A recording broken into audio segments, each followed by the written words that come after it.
우리가 수련회 때 견인이라고 하는 주제와 메시지를 들었습니다. 정말로 견인 안에 있는 성도는 주님이 붙들어 주시고 또 우리가 넘어지면 다시 일으켜 주시는 축복이요 은혜가 있는 성도들입니다. 그래서 이제 한국교회 성도들은 내가 예수 믿고 교회에 나와 예배드리면 그것만으로도 뭔가 안심하는 경향이 있습니다. 내 선택과 삶의 내용과 상관없이 하나님은 늘 우리를 지켜주시고 내 편이 되신다는 확신에 서 있기 때문인 것 같습니다. 그렇다면 우리가 예수님이 죽으심으로 얻게 된 이 구원을 맡아놓고 무조건적인 하나님의 도우심과 보호하심을 우리가 당연하게 여기면서 살고 있지는 않는가라는 생각을 해보게 됩니다. 나는 아무런 행동을 하나님 뜻과는 상관없는 행동을 하더라도 하나님의 자비와 도우심은 영원히 끊어지지 않는다. 이런 생각을 우리가 혹시 하고 있는지 돌아봅니다. 일반적으로 성도가 어떻게 하나님으로부터 떨어질 수 있는가라는 질문도 해봅니다.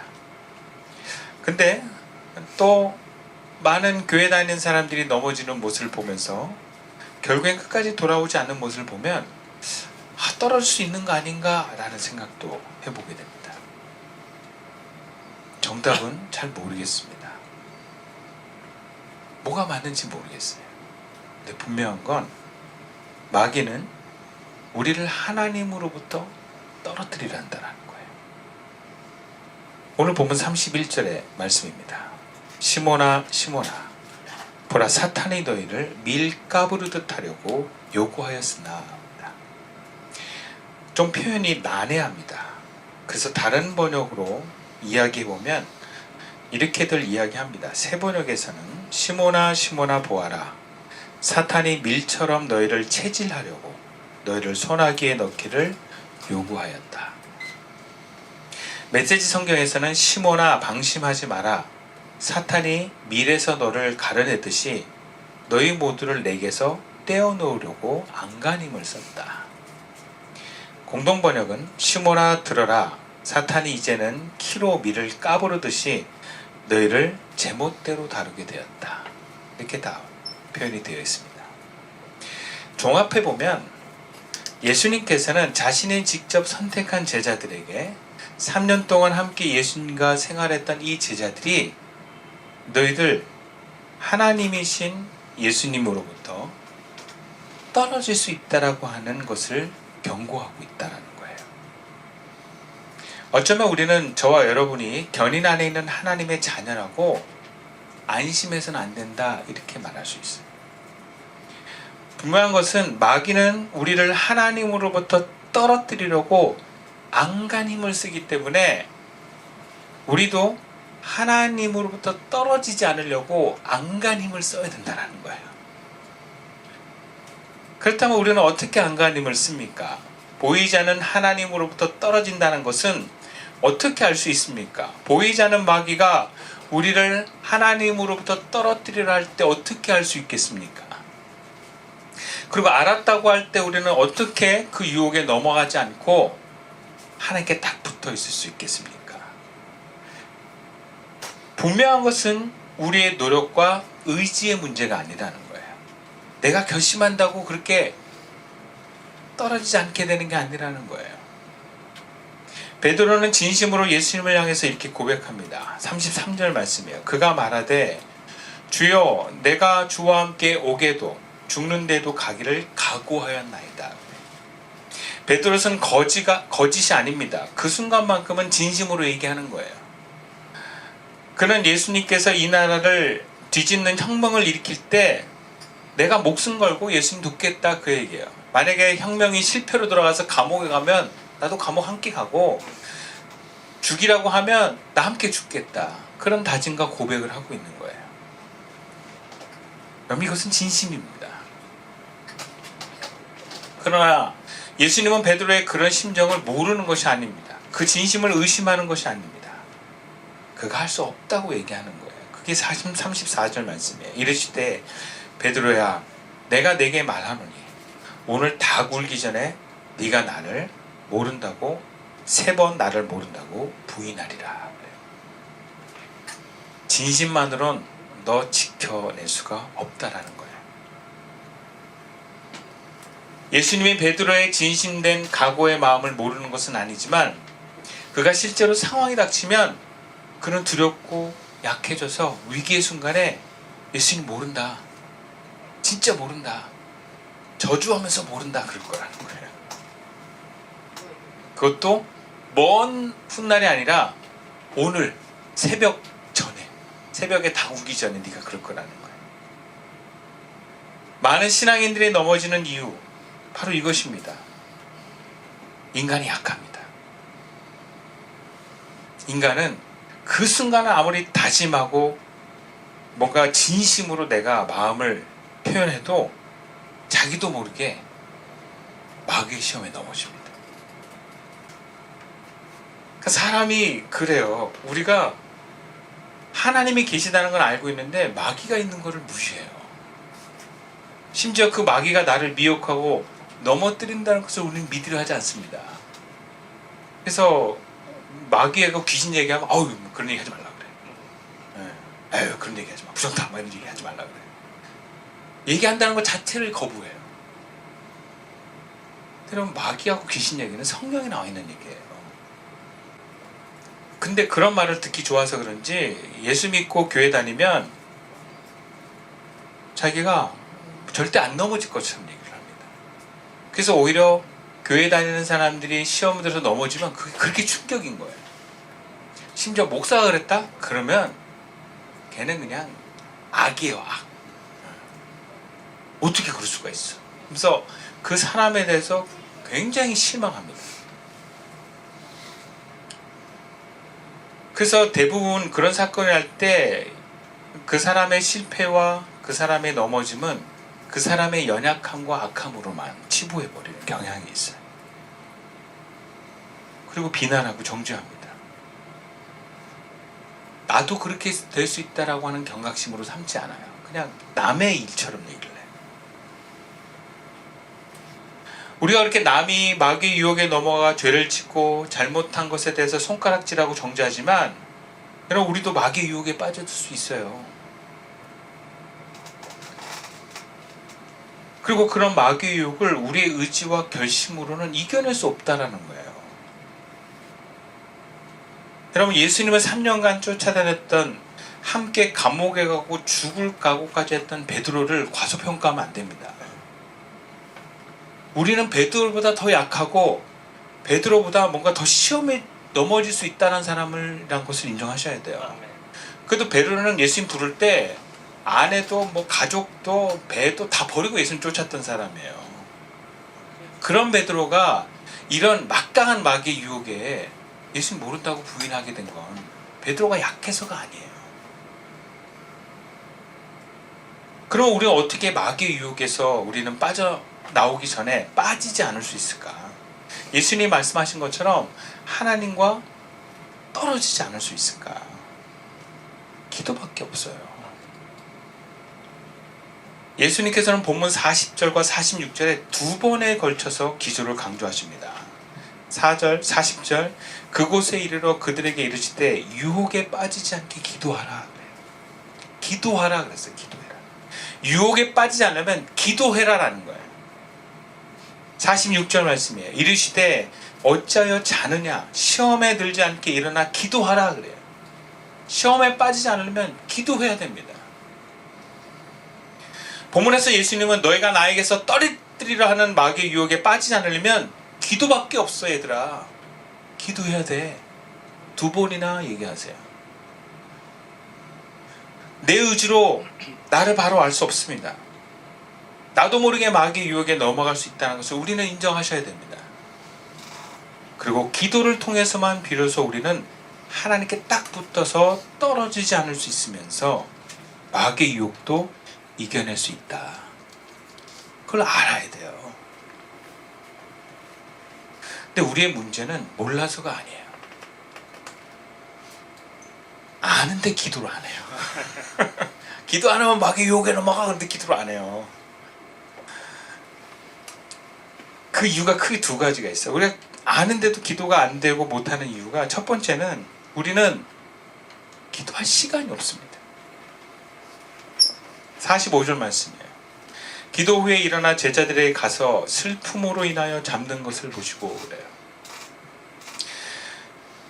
우리는 감정과 육신의 연약함으로 인해서 기도할 수가 없습니다. 본문에서 제자들은요, 예수님을 따라서 겟세마네 동산에 올라가서 예수님과 함께 기도하고 있습니다. 예수님이 너 여기서 기도해, 나 저기서 기도할 테니까 시험에 들지 않게 너희들 꼭 기도해야 된다 하고 당부하고, 예수님 저기 돌 던질 만한 거리에 가서 기도하셨어요. 예수님 보고 계시는 거예요. 근데 잠들어 버렸어요. 근데 그 이유를 본문에서 뭐라 그래요? 슬픔으로 인하여 잠들었다 그래요. 세 번역에서는 슬픔에 지쳐서 잠들어 있었다. 메시지 성경에서는 슬픔에 잠겨 잠들어 있었다. 정황상 제자들은 지금 감정적으로 지치고 힘들었어요. 우리들 중에 누가 배신한다고 하지, 예수님은 죽는다고 하지, 그러니까 뭔가 느낌이 계속 이상한 거야. 막 우울하고 슬프고 죽을 것 같은 어떤 두려움도. 근데 지금 계속 예수님이 제자들을 막 몰아붙였어. 밤 12시가 넘어가고 막 너무 피곤해. 체력이 지금 한계가 왔어. 슬픈데, 슬프다는 건 뭐야? 에너지가 없다는 거잖아. 뭐 오락이라도 하고 재밌는 거라도 있으면 버틸 텐데 재미도 없어. 우울해. 근데 몸까지 피곤해. 그러면 100% 잠드는 거예요. 일부러 잔 게 아니에요. 마음도 몸도 힘들어서 지쳐서 잠든 거예요. 기도를 안 하려고 한 게 아닌데, 기도를 하고 싶어도 감정과 육체가 따라와 주지 않아서 잠들어 버린 것입니다. 우리 교회도 이렇게 기도회를 하잖아요. 자그마치 50분을 기도합니다. 그러면 얼마나 피곤하겠어요. 그죠? 밤새 일하고 잠이 모자란 사람은 그 50분 침묵을 견뎌낼 수가 없어요. 그렇게 잠들어요. 그러면 제 마음에 짠해. 아유, 고생이 많다. 심지어 코를 골아도 저는 깨우고 싶지가 않아요. 네. 그래, 여기 와서 차라리 여기서 자는 게 낫지. 그나마 안 오는 것보다 낫다. 귀하게 여기거든요. 맨날 잘 건 아니기 때문에. 근데 예수님은 오늘 본문에서는요, 슬픔으로 지치고 육체적으로 한계에 따른 이 잠듦을 그냥 측은히 여기지 않아요. 이 46절 말씀에 이르시되 어찌하여 자느냐, 시험에 들지 않게 일어나 기도하라. 어찌하여 자느냐. 당연히 슬프고 힘들어서 자는 거잖아요. 기도하고 싶은데 자기도 모르게 잠들었는데 왜 자고 있느냐. 예수님이 지금 자고 있을 때가 아니야, 이런 얘기죠. 그리고 포기 안 해요. 일어나서 다시 기도해요. 그래. 그런 이야기를 들은 제자들 입장에서는 좀 미안하면서도 화가 날 수 있을 것 같아. 누가 자고 싶어잖아. 지금까지 우리 쉴 틈도 안 주고 계속 일하고 돌려놓고선 참 기도하라 그러고 말이야. 그래서 속 막 금방 올라올 것 같지 않아요? 왜 자? 힘들게 하니까 자지. 막 그럴 수 있잖아요, 우리가. 근데 막 뭐라 그러고. 근데 여러분, 예수님의 제자들의 사정을 몰라서가 아니에요. 그만큼 지금 사안이 너무 특별하고 위급하기 때문에 그렇습니다. 이제 예수님은 제자들 곁을 떠나십니다. 그러면 제자들은 이제 스스로를 지켜내야 돼요. 마귀가 예수님 없는 제자들을 시험하기 때문에 이제 그들 스스로가 마귀의 공격을 막아내야 돼요. 무엇으로? 기도로. 여기 제자들에게 기도를 강조하시는 것은 예수님의 톤이 이전과 좀 다릅니다. 예수님은 이전에 때가 왔기 때문이다. 이것은 무슨 얘기냐면 옛날과 달라. 지금 얘들아 정신 차려야 돼. 어둠이 주도하고 마귀가 지배하는 시간이 와. 이제 정신 차려야 돼. 하나님으로부터 너희들 떨어질 수 있어. 기도해야 돼. 그러니까 지금 이 위급한 상황이 왔는 것에 대해서 예수님과 제자들의 이 체감이 좀 달라요. 그래서 제자들은 같은 시간을 보냈던 예수님과 함께 기도를 들어가는데 제자들은 잠들어 버렸지만 예수님은 주무시지 않고 간절히 기도하는 모습을 보입니다. 그가 하나님이어서가 아니라 예수님도 완전한 인간으로 오셨어요. 예수님이 제자들 일시켜놓고 주무시지 않았어요. 쪽잠 주무시지 않았어요. 예수님도 더 깨어 있으셨어요. 예수님도 제자들과 육체적 한계가 있었어요. 앞으로 다가올 위기와 죽음에 분명 예수님도 감정적으로 힘들었을 가능성이 많습니다. 그런데 그럼에도 불구하고 기도할 수밖에 없었던 건 지금 이 사안이 굉장히 특별하고 크기 때문에 그렇습니다. 우리가 그렇습니다. 마귀가 우리에게 경험하게 할 위기와 유혹에 우린 너무 체감이 약합니다. 유혹과 위기가 오지 않기만을 바라지 유혹이 오더라도 이겨낼 마음과 영적 상태에 대해서 우린 준비하지 않습니다. 그래서 늘 우리는 기도해요. 유혹이 안 오게 해달라고. 유혹이 이기게 해달라고 기도를 했는데 유혹 안 오게 해주십시오. 우리가 거친 길을 걸어가도 그걸 잘 걸어가고 뚫어갈 수 있도록 하는 우리에게 강함을 주시오 이렇게 기도해야 되는데 주님 꽃길만 걷게 해주십시오 이렇게 기도해요. 그만큼 보이지 않는 세계에 대한 분명한 이해도 없고 긴장도 없습니다. 그러니까 준비하지 않아요. 지난 월요일날 제가 변 목사님 차 고치고 이렇게 집에 오는데 주유소마다 차들이 쫙 서 있는 거예요. 왜 이렇게 서 있지? 처음에 몰랐어.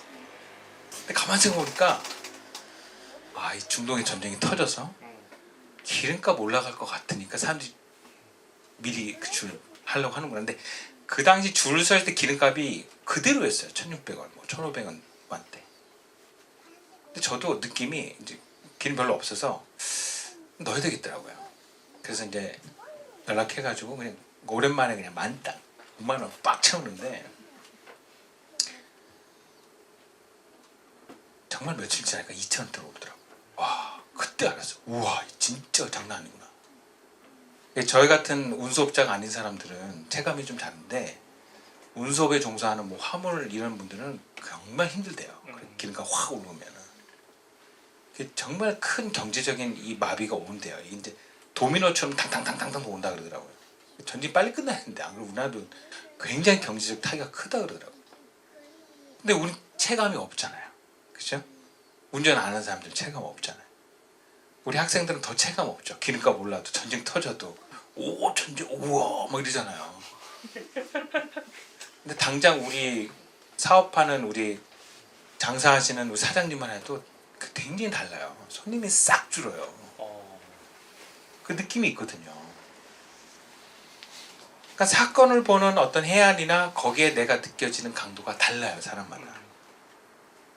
우리가 기도하지 않는 이유는 위기 상황에 대한 경각심이 너무 묻어 있습니다. 사고가 터져나서야 우리가 다급한 나머지 하나님을 찾아요. 평상시 내가 마귀의 유혹에 하나님으로부터 떨어질 수 있다는 생각을 하지 않습니다. 그러니까 기도를 안 해요. 네. 힘들어도 위급하면 기도하잖아요. 학생들이 언제 기도합니까? 시험 앞두고 기도하잖아요. 교회도요, 수능 앞두고 학부모들이 새벽에 와서 기도해요. 수능 딱 끝나면 안 나와요. 간절히 기도해요. 그래서 시험 보는 거예요. 학생도 시험 보면 긴장이라도 해서 공부하니까 밤새서라도 하는 친구들이 있어요.